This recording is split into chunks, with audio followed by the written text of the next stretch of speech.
Leo Andres messy June 24, 1987న జన్మించిన Argentina professional football క్రీడాకారుడు. Major league soccer యొక్క inter Miami మరియు అర్జెంటీనా జాతీయ జట్టు రెండిటికి ఫార్వర్డ్ మరియు కెప్టెన్ గా పనిచేస్తున్నాడు. ఎప్పటికప్పుడు గొప్ప ఆటగాళ్లలో ఒకరిగా విస్తృతంగా పరిగణించబడుతున్న మెస్సీ రికార్డ్ స్థాయిలో 8 బ్యాలెన్ డియోర్ అవార్డులను, 6 యూరోపియన్ గోల్డ్ షూలను గెలుచుకున్నాడు మరియు ప్రపంచ అత్యుత్తమ ఆటగాడిగా ఫీఫాలో 8 సార్లు రికార్డ్ ని సృష్టించాడు. 45 సీనియర్ టైటిళ్లతో మెస్సీ ప్రొఫెషనల్ ఫుట్బాల్ చరిత్రలో అత్యంత అలంకరించబడిన ఆటగాడు. 2021 వరకు అతను మొత్తం వృత్తి జీవితాన్ని బార్సిలోనాలో గడిపాడు. అక్కడ అతను 10 లా లిగా టైటిల్స్ ను, 7 కోపా డెల్ రే టైటిల్స్ ను మరియు యూఫా ఛాంపియన్ లీగ్ తో పాటు 4 సార్లు క్లబ్ రికార్డ్ లో 34 ట్రోఫీలు కూడా గెలుచుకున్నాడు. అంతర్జాతీయంగా మెస్సీ 2 కోపా అమెరికా టైటిల్స్ మరియు 2022లో ఫీఫా ప్రపంచ కప్ లో అర్జెంటీనాకు విజయాన్ని కూడా అందించాడు. ఫలవంతమైన గోల్ స్కోరర్ మరియు సృజనాత్మక ప్లే మేకర్ గా మెస్సీ లా లీగ్ లో 477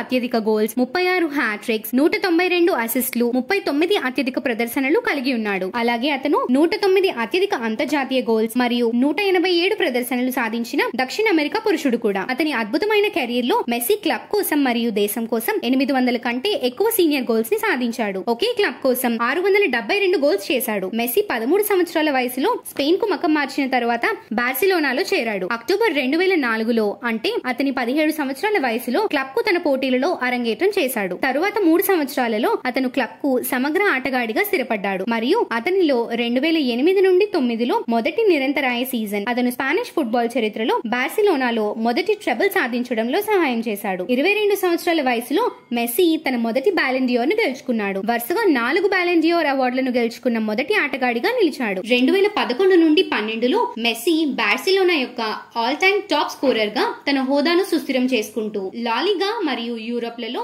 ఒకే సీజన్ లో అత్యధిక గోల్స్ చేసిన రికార్డ్ ను నెలకొల్పాడు. తరువాత 2 సీజన్లలో అతను 2014 నుండి 15 ప్రచారంలో తన అత్యుత్తమ ఫామ్ ను తిరిగి పొందే ముందు అతని కెరియర్ ప్రత్యర్థి అయిన క్రిస్టియానో రొనాల్డో వెనుక బ్యాలెన్ డియోర్ ఓటింగ్ లో 2వ స్థానంలో నిలిచాడు. ఆ సంవత్సరం అతను లా లిగాలో ఆల్ టైమ్ టాప్ స్కోరర్ గా కూడా అయ్యాడు. బార్సిలోనాను చారిత్రాత్మక 2వ ట్రబుల్ కు నడిపించాడు మరియు అతని 5వ బ్యాలెన్ డియోర్ ను అందుకున్నాడు. మెస్సీ 2018లో బార్సిలోనా కెప్టెన్సీని చేపట్టాడు మరియు 2019లో రికార్డ్ స్థాయిలో 6వ బ్యాలెన్ డియోర్ ని కూడా గెలుచుకున్నాడు. ఆగస్ట్ 2021లో అతను French club Paris Saint Germain తో ఒప్పందం కుదుర్చుకున్నాడు. జూలై 2023లో ఇంటర్ మయామి చేరడానికి ముందు 2 సీజన్లలో 2 సార్లు లీగ్ 1 ని గెలిచాడు. అక్కడ అతను ఆగస్ట్ లో లీగ్స్ కప్ గెలిచాడు. అర్జెంటీనా ఇంటర్నేషనల్ గా మెస్సీ తన దేశం యొక్క ఆల్ టైమ్ లీడింగ్ స్కోరర్ గానే కాకుండా తన ప్రదర్శనలతో జాతీయ రికార్డ్ ని కూడా కలిగి ఉన్నాడు. యువజన స్థాయిలో అతను 2005 FIFA world cup youth championship మరియు 2008లో